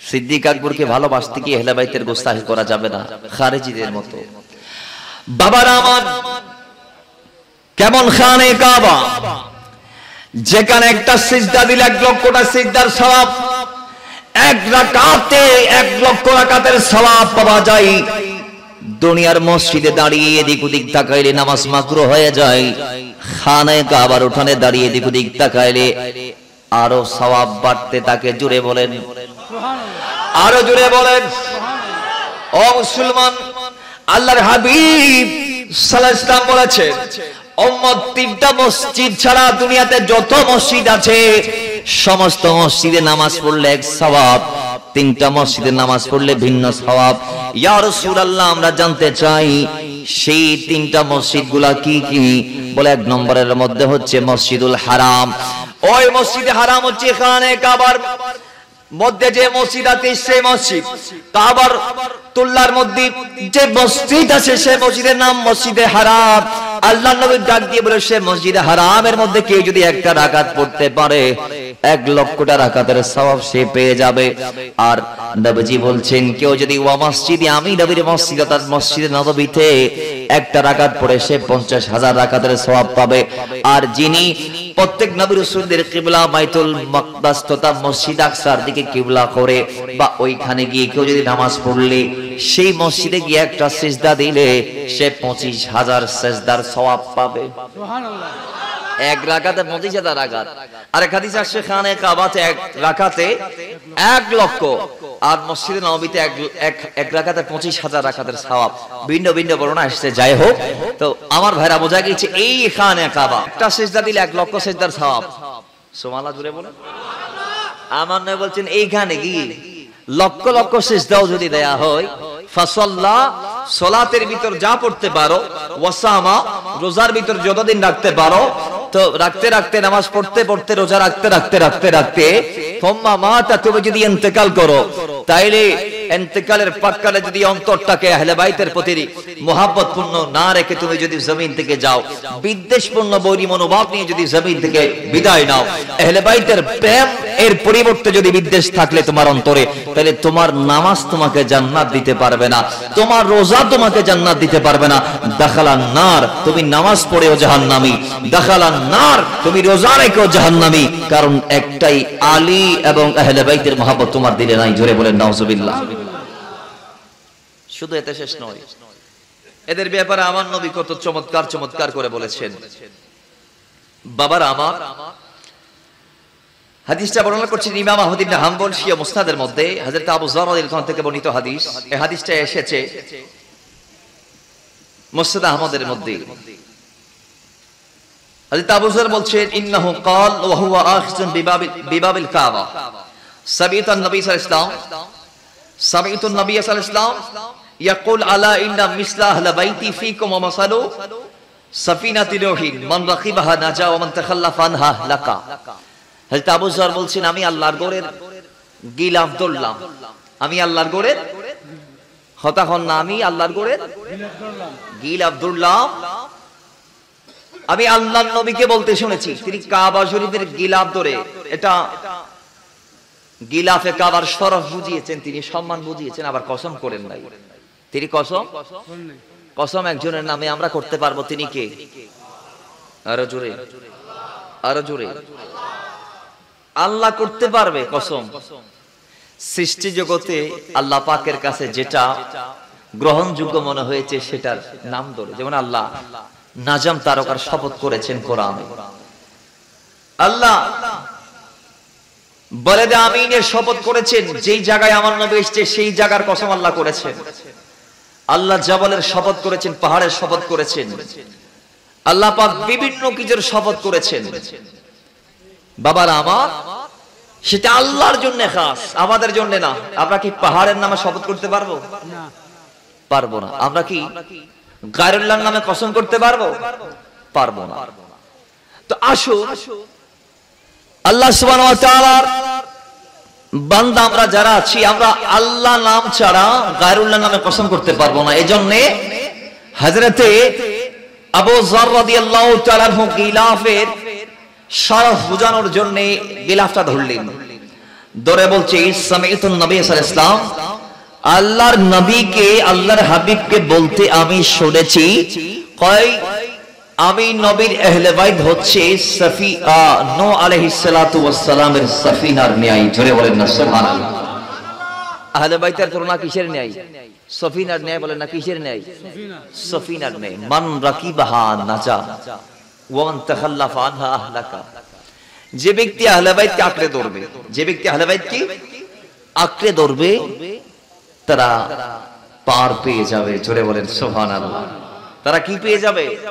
ওই নূহ ইসলামের কিস্তির উপর যারা উঠেছে তারা যেভাবে বেঁচে গিয়েছে, পার পেয়ে গিয়েছে, সেম দ্যাট আহলে বাইত রাসূল সাল্লাল্লাহু আলাইহি ওয়াসাল্লামকে যারা মহব্বত করবে, ভালোবাসবে, তাদের অনুসরণ করবে, অনুকরণ করবে, তারা বেঁচে যাবে। ওমান তাখাল্লাফা আনহা আহলাকা।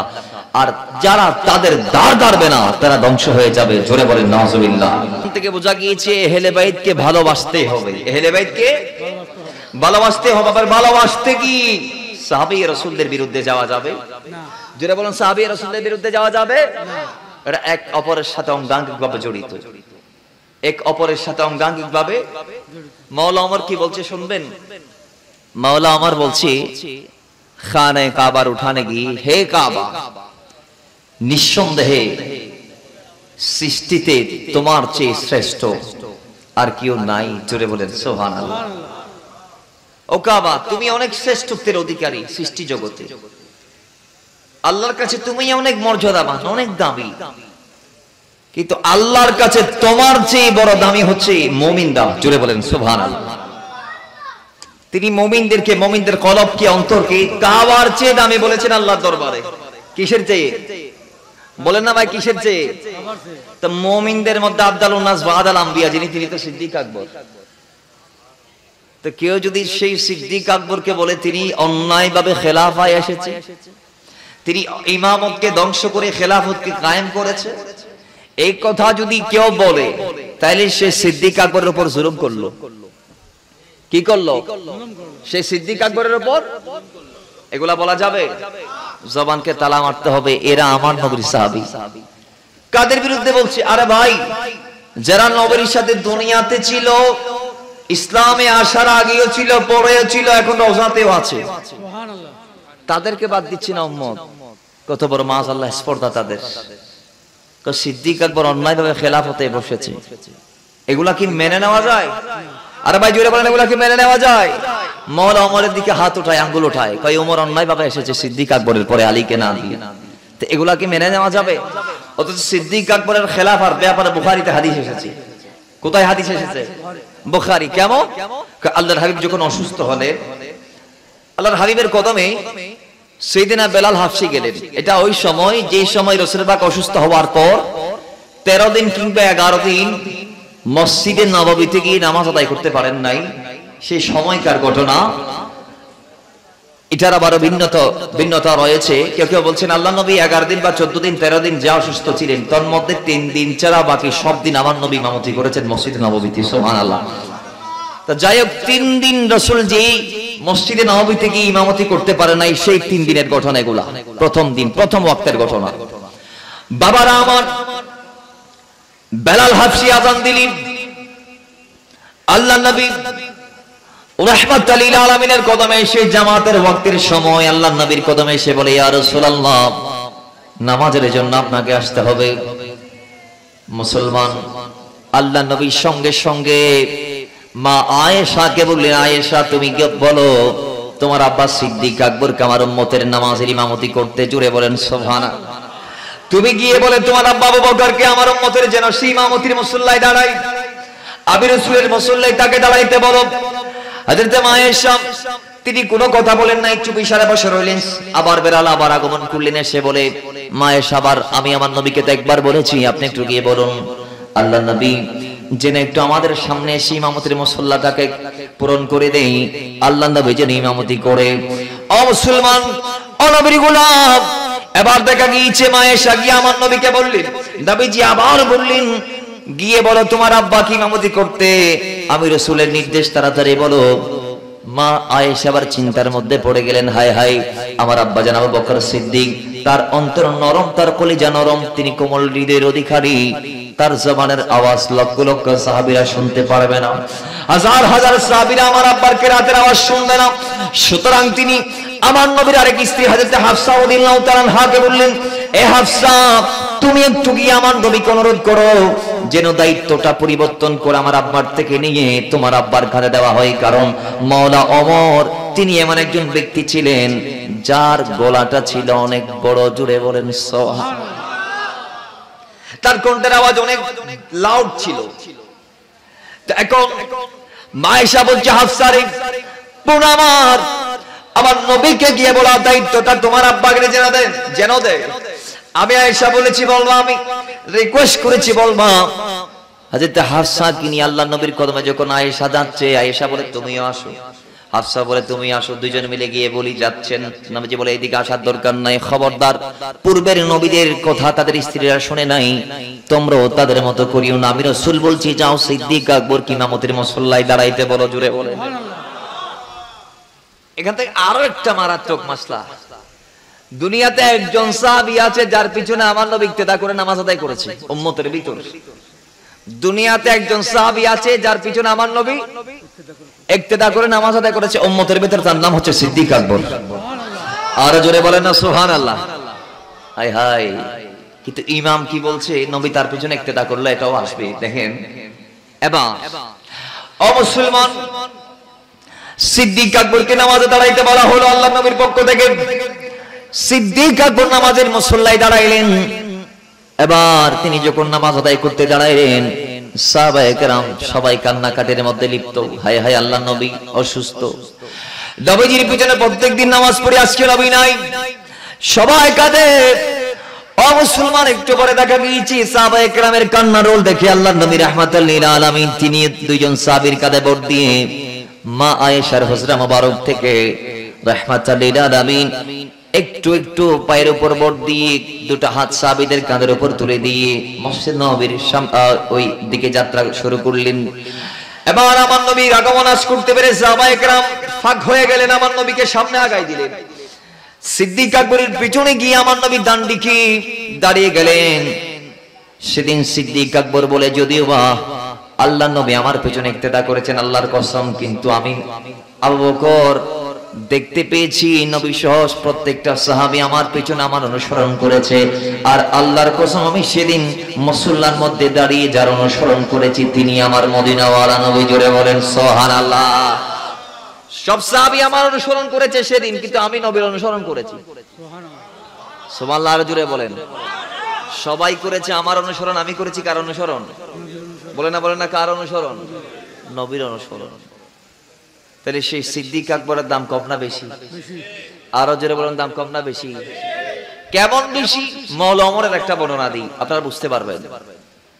মাওলা ওমর আফসোস করে বলছেন, আল্লাহ, আমার সমস্ত জিন্দেগির আমলগুলা যদি সিদ্দিক আকবরের এক রাতের সমান হতো।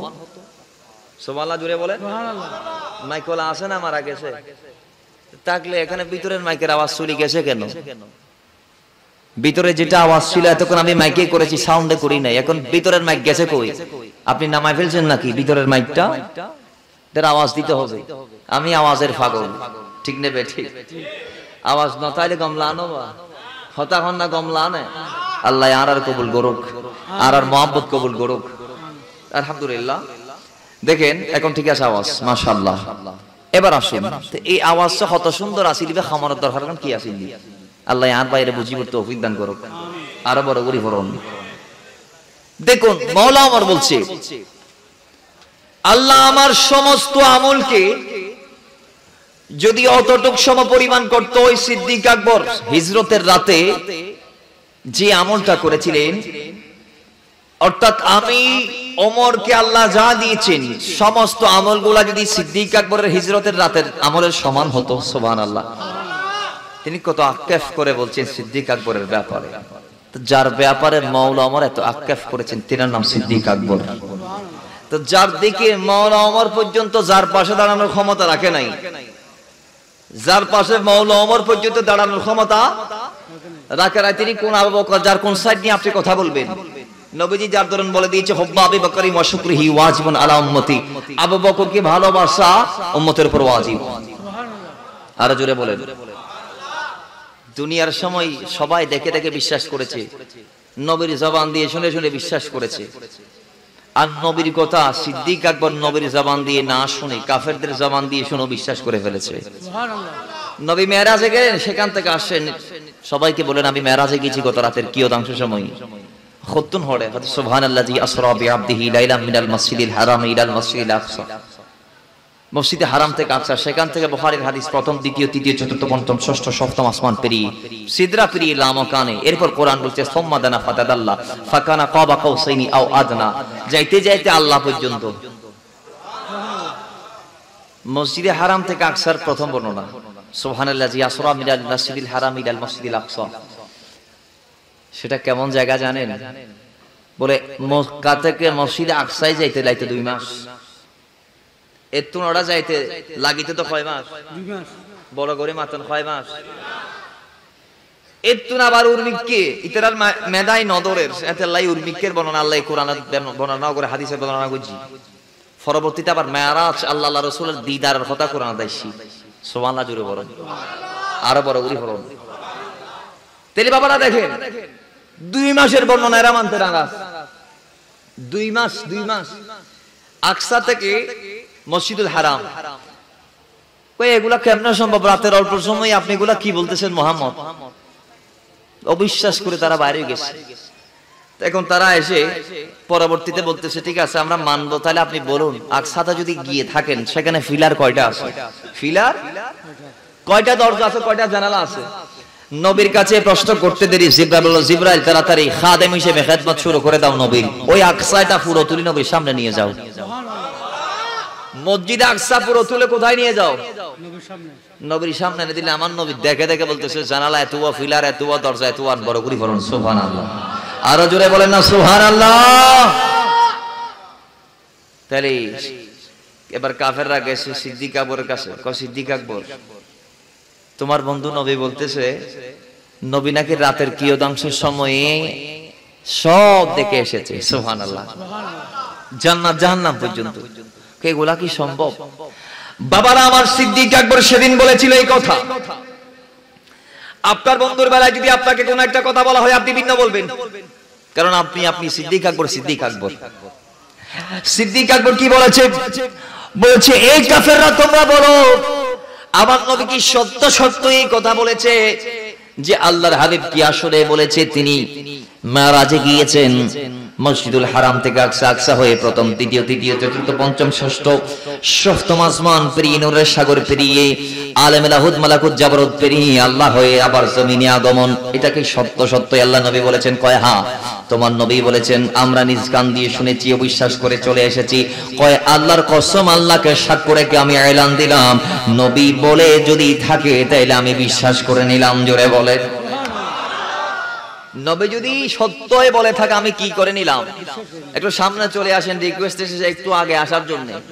আই নদে কীর্তন আরেকখানা সামনে আইন আল্লাহ পাক আরেকখানা সামনে আইবার তৌফিক দান করুক।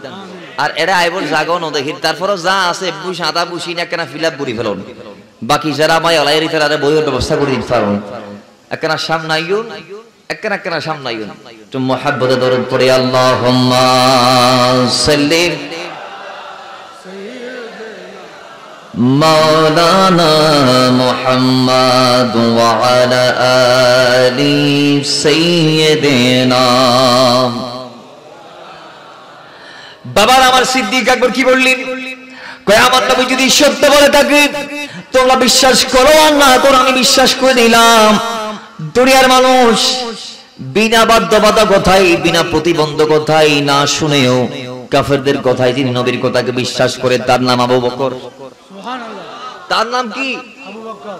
যার ব্যাপারে নবীজি এত বেশি বলেছেন যেগুলা বর্ণনা করা যাবে শেষ করা যাবে না। যিনি রাতে দিনে 40,000 দিরহাম যখন নবীর কদমে সদকা করলেন, নবীজি বলতে বলতে বলতে বলতে বলে দিলেন আল্লাহর পক্ষ থেকে একেবারে আয়াত চলে এসেছে, ইন্নাল্লাযীনা ইউনফিকুনা আমওয়ালাহুম বিলাইলি ওয়ান নাহারি সিররা ওয়া আলানিয়া ফালাহুম আজরুহুম ইনদা রাব্বিহিম ওয়ালা খাউফুন আলাইহিম ওয়ালা হুম।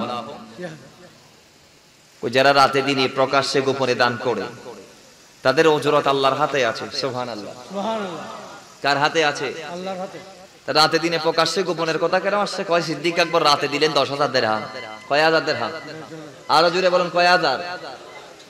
বর্তমান জামানায় আমরা 10 টাকা দিয়ে মসজিদে ফাড়া গিয়ে নিয়েন, ঠিক নেবে ঠিক। আর ওই সময় আজ তো 10 বছর আগে 100 বছর আগে অল্প ফানোর বিরে দিয়ে মানুষ খানি খানি সম্পত্তি কিনে দেয়, ঠিক নেবে ঠিক। একে তো ফান নাই, ওনারা ফান হইলে বুঝতেন না। আর মুশকালি ফান চাষ হয়, এক কিরি ফান দিয়ে মানুষ জায়গা দিবে তাই, ঠিক নেবে ঠিক। চট্টগ্রামের কথা বলি, আজ থেকে 50 বছর আগে চট্টগ্রামের মূল মূল পয়েন্টের যে জায়গাগুলো এগুলা গন্ডার দাম কয় লাখ ছিল? 6 লাখ ছিল। হিলবিউর জায়গার দাম কত ছিল? তো 200 বছর আগে যান, এবার 1,500 বছর আগে যান। 1,500 বছর আগে সিদ্দিক আকবর আকার কদমে রাতে 10,000 দিরহাম, দিনের বেলায় 10,000 দিরহাম, প্রকাশ্যে 10,000 দিরহাম, গোপনে 10,000 দিরহাম, টোটাল 40,000 দিরহাম। কয় হাজার? 40,000। আরো জোরে কয় হাজার? কেমন দান করেছে সেই সময়কার, যেই দান করার সাথে সাথে আল্লাহ আয়াত নাযিল করে দিয়েছে। আমার নবী তার বেলায় কি বলছে জানেন? আপনি সিদ্দিক আকবরের ভুল ধরেন, কয় সিদ্দিক আকবর অন্যায় করে খেলাফতে বসছে, নাউজুবিল্লাহ মিন যালিক। আবার নবীজি বলছেন দুনিয়াতে ইসলাম কায়েমের জন্য যে যা দিয়েছে, দুনিয়াতে ইসলাম কায়েমের জন্য যে যা দিয়েছে সব আমি নবী দিয়ে দিয়েছি বিনিময় হিসেবে। সুবহানাল্লাহ জুড়ে বলেন। সবার ত্যাগের বিনিময়ে আমি নবী শোধ করে দিয়েছি, ইল্লা তবে একজনের বিনিময়ে আমি রাসূল শোধ করতে পারি নাই, পারবো না। কিয়ামতের দিন আল্লাহ শোধ করবেন, তেনার নাম আবু বকর। জোরে বলেন সুবহানাল্লাহ। দাম কম না বেশি? জোরে বলেন কম না বেশি? কেমন আবু বকর জানেন? যিনি বয়স্কদের মধ্যে প্রথম মুসলমান হয়েছেন, এতে শেষ নয়। সর্বপ্রথম ঈমান এনেছেন, সাহাবী হয়েছেন, কলমার ইকরার করেছেন, এতে শেষ নয়। আজকে বেলালকে আযাদ করেছেন, আমির বিন মুগীরাকে আযাদ করেছেন, এতে শেষ নয়। মসজিদে নববীর প্রথম ঈদ দিয়েছেন, এতে শেষ নয়। মসজিদে কওবার প্রথম ঈদ দিয়েছেন, এতে শেষ নয়। রিয়াজুল জান্নার জায়গা খরিদ করে দিয়েছেন, এতে শেষ নয়। হিজরতের রাতে নবীর গোলামি করেছে, সারা জীবন গোলামি করেছে, এতে শেষ নয়। কয় সিদ্দিক আকবর ওই ব্যক্তি নবীজি যার বেলায় বলেছেন যার জন্য জান্নাতের 8টি দরজা খোলা। সুবহানাল্লাহ। কয়টি দরজা? আর জোরে বলেন কয়টি? 8টি। তিনি নবীর এত প্রেমিক হওয়ার দরুন আল্লাহর হাবিবের সঙ্গ লাভ করেছিলেন, দুনিয়ার থেকে যাওয়ার পরও সঙ্গে আছেন। সুবহানাল্লাহ জোরে বলেন। তিনার আকীদা ছিল আমার নবী জিন্দা, আমার ইন্তেকালের পর নবীর সামনে আমারে নিয়ে যাবা, দাফনের অনুমতি চাইবা, সিদ্ধান্ত নবী দিবে, যেখানে বলে সেখানে দাফন করবা। জোরে বলেন সুবহানাল্লাহ। তা আমার নবীর গোলাম ইন্তেকালের পরে নবীর সামনে তাকে নিয়ে যাওয়া হয়েছে, বলা হয়েছে ইয়া রাসূলুল্লাহ এখন কি করব আবু বকরকে আপনি বলুন। তো জিন্দা নবীর রওজা থেকে উত্তর দিয়েছিল হাবিবকে হাবিবের সাথে, বন্ধুকে বন্ধুর সাথে লাগিয়ে দাও, মিলিয়ে দাও। জোরে বলেন সুবহানাল্লাহ। দাম কম না বেশি? যাকে নিয়ে গেলে দরজার রওজা মোবারকের দরজার তালা অটোমেটিক খুলে যায়। আরো জোরে বলেন। যার লাশ নিয়ে যাওয়ার সঙ্গে সঙ্গে রওজা মোবারকের তালা অটো খুলে গিয়েছে। দাম কম না বেশি? আরো জোরে বলেন কম না বেশি? ছায়ার মতো ছিল আমার নবীর সাথে, ছায়ার মতো। যিনি নবী ছাড়া কিছু বুঝে নাই দুনিয়াতে, আপনি উম্মত হয়ে সেই ব্যক্তির বিরুদ্ধে বলছেন, আর আমরা এগুলা মেনে নিব? হতে পারে এগুলা? জোরে বলেন না হতে পারে? আঙ্গুল উঠানোর আগে চিন্তা করবেন তিনি সিদ্দিক আকবর। তিনি কি? তিনি কে? যার সমান মাওলা ওমর পর্যন্ত কোনোদিন হতে পারে নাই। ওমর বলছে, আমার নবী বলছেন তাবুকের যুদ্ধের জন্য কে কি কি দিবা নিয়ে আসো। আমি ভাবলাম সিদ্দিক আকবর তো দিতে দিতে সবগুলা দিয়ে দিয়েছে, এখন তার তো আর দেওয়ার কিছু নাই। আজকে আমি ওমর এমন ভাবে দেব যাতে আমি 1 নম্বরে যাইতে পারি। বাবার আমার ওমর সম্পদকে 2 ভাগ করলেন, 1 ভাগ বাড়ির জন্য রাখলেন, আর 1 ভাগ আমার নবীর জন্য নিয়ে গেলেন। সিদ্দিক আকবর দেখা গিয়েছে, একটু পরে আমার নবীর কদমে গেলেন, সবগুলা নিয়ে গেলেন। রাসূলুল্লাহ মাওলা ওমরকে ডাক দিয়ে বলে, ওমর পরিবারের জন্য কি রেখে এসেছো? বা আমাকাইতুল লি আহলিক। এই ওমর পরিবারের জন্য কি রেখে এসেছো? কি রেখে এসেছো পরিবার পরিজনের জন্য? সাইয়েদনা ওমর বলে, ইয়া রাসূলুল্লাহ ইয়া নবী, আমি আমার পরিবারের জন্য অনুরূপ সম্পদকে রেখে এসেছি। ইয়া রাসূলুল্লাহ এখানে যতটা উট এনেছি তত পরিমাণ উট আমার পরিবারে দিয়ে এসেছি, যতটা ঘোড়া এখানে এনেছি তত পরিমাণ ঘোড়া বাড়ির পরিবার পরিজনের জন্য রেখে এসেছি, যত দিরহাম এখানে এনেছি তত পরিমাণ দিরহাম বাড়ির লোকদের জন্য দিয়ে এসেছি। তো ইয়া রাসূলুল্লাহ 2 ভাগ করে 1 ভাগ বাড়ির জন্য আর 1 ভাগ আপনার জন্য। সুবহানাল্লাহ। তার মানে 1 ভাগ আনছি আর 1 ভাগ পরিবার পরিজনের জন্য রেখে এসেছি। তো রাসূল একটু পরে দেখলেন সিদ্দিক আকবরের আগমন হয়েছে। রাসূলুল্লাহ বলছেন, আবু বকর বাড়ির জন্য কি রেখে এসেছো? বাড়ির জন্য সিদ্দিক আকবর আল্লাহ রাসূলকে রেখে এসেছি, আর যা আছে সব নিয়ে এসেছি। সুবহানাল্লাহ। ওনার কি কোনো তুলনা আছে? এ ফাড়া 10 টিকে দেয় উনি আবার সিদ্দিক আকবর বিরুদ্ধে হয়। বছরে 50 টাকা দান করে দেয় আল্লাহ নবীর দিন আল্লাহ, উনি আবার মাওলা ওমরের বিরুদ্ধে হয়। ঠিক নেবে? ঠিক। ইমানি লোয়া জানো বা আমাদের জন্য সেটাই নিরাপত্তা যে আমরা আহলে বাইতকে যেভাবে ভালোবাসি, সাহাবায়ে কেরামদেরকে সেইভাবে ভালোবাসবো। সাহাবায়ে কেরামদেরকে যেভাবে সম্মান করি, আহলে বাইতকে সেইভাবে সম্মান করব। কেন আমরা একজনকে ভালোবাসতে গিয়ে আরেকজনের বিরুদ্ধে যাব? আমরা যেন ওই হাদিসের ভিতর না পড়ি যে আল্লাহর নবী বলেছে, আলী তোমাকে ভালোবেসে একদল জাহান্নামী হবে, তোমার বিরুদ্ধে গিয়ে একদল জাহান্নামী হবে। নবীজি স্পষ্ট হাদিসে বলে দিয়েছেন, সেখানে আবার বলতে বই কিসের? যারা জাহান্নামী তারা কারা? কয় আলী তোমাকে ভালোবাসতে গিয়ে যারা জাহান্নামী এরা হচ্ছে শিয়ারা, আর তোমার বিরুদ্ধে গিয়ে যারা জাহান্নামী এরা হচ্ছে খারেজিরা। জোরে বলেন না নাউজুবিল্লাহ। আমরা খারেজিও হতে চাই না, শিয়াও, কথা বলেন, শিয়াও।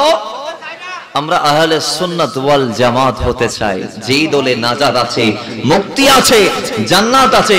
আল্লাহ যা বলেছে ইহদিনাস সিরাতাল মুস্তাকিম সিরাতাল লাযিনা আনআমতা আলাইহিম, আল্লাহ তুমি আমাদেরকে ওই পথে রাখো যেই পথের পথিকদের উপর তোমার নিয়ামত আছে, যেই পথের পথিকদের উপর তোমার অনুগ্রহ আছে, তোমার দয়া আছে, মওলা তোমার করুণা আছে। সেই দলটা আবার কোন দল? সেই দলের ব্যাপারে আবার আল্লাহ নিজে এলান দিয়েছে, যেই দলের পথিকদের উপর আল্লাহর করুণা আছে, নিয়ামত আছে, সেই দলের ব্যাপারে আল্লাহ সূরা নিসার ৭৯ নং আয়াতে বলেছেন, ফাউলাইকা মাআল্লাযিনা আনআমা আল্লাহু আলাইহিম মিনান নাবিয়্যিনা ওয়াস সিদ্দিকিনা ওয়াশ শুহাদা ওয়াসসালিহিন ওয়া হাসুনা উলাইকা রাফিকা। একটু জোরে বলেন না সুবহানাল্লাহ। নবীজি বলেছেন, যেই দলের প্রতীকদের উপর আমার করুণা আছে এরা হচ্ছে নবী, এরা হচ্ছে সিদ্দিক, এরা হচ্ছে শহীদ, এরা হচ্ছে নেক বান্দা তথা আউলিয়া কেরাম। জোরে বলেন সুবহানাল্লাহ। আমরা এদের পথে থাকব, বাকি পথে যাব। জোরে বলেন বাকি পথে যাব। বাকি পথে গেলে আমরা ধ্বংস হব, বাকি পথে গেলে আমরা, জোরে বলেন কি হব?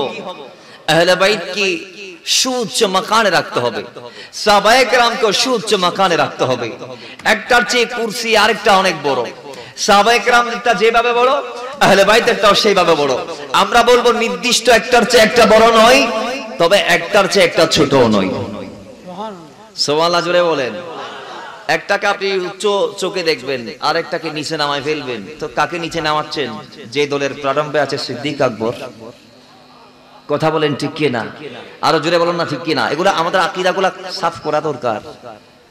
নালে সিজদা দিবেন অন্তরে, আহলে বাইতের প্রতি বিদ্বেষ রাখবেন, সাহাবায়ে কেরামের প্রতি বিদ্বেষ রাখবেন, সিজদাগুলা কবুল হবে? ভাই জোরে বলেন না কবুল হবে? তারা একজন আরেকজনের প্রতি বিদ্বেষ রাখে নাই, আমরা কেন রাখবো?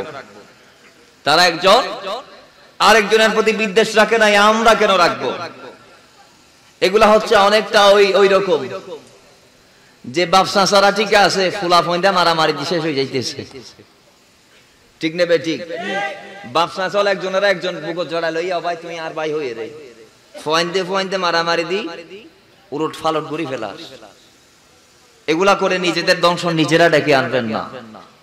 এরা প্রত্যেককে আমাদের কাছে সম্মানিত, আমাদের সরতাজ প্রত্যেকে। এদেরকে প্রত্যেককে সম্মান করবেন। রাসূল পাকের কিয়ামতের দিন একদিকে থাকবে সাহাবায়ে কেরাম, আরেকদিকে থাকবে আহলে বাইত।